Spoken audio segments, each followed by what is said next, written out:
We turn now to our team in the Iranian capital.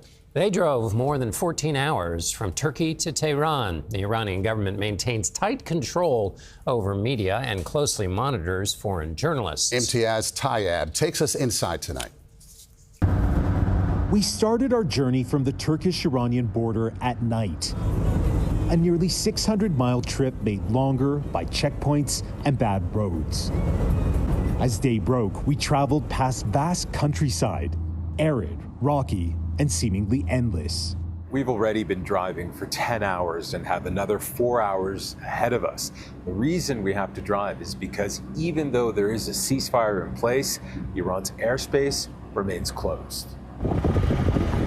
But the war has triggered chronic fuel shortages. We saw long lines at gas stations as people waited hours to fill their tanks. When we reached Tehran, we found the city slowly coming back to life. After 12 days of near constant Israeli airstrikes.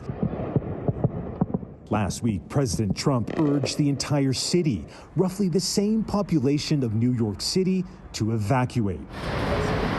Most remained, and with the ceasefire appearing to hold, some have started to venture out.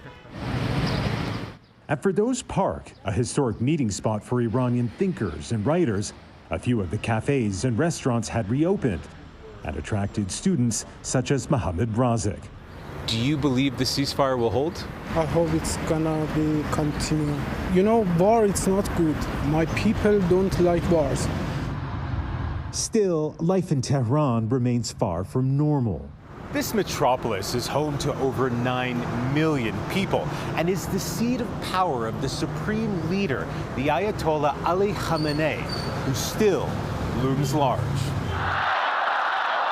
Including at these near-daily rallies by hardline supporters. But Khamenei has continued to remain out of sight.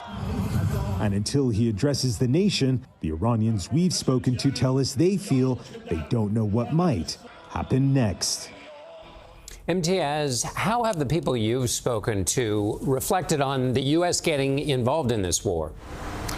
Well, earlier today, we spoke to a woman who didn't want to give us her name, and she told us that she frankly didn't trust any politician, Iranian or American.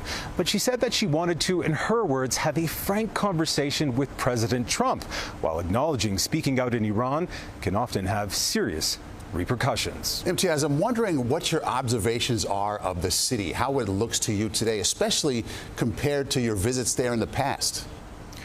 Well, the last time I was here in Tehran was around 5 years ago, and the difference couldn't be more stark. Despite being globally isolated and under heavy sanctions, this is a very cosmopolitan and vibrant city. But most businesses remain shuttered, and the sense of nervousness is palpable.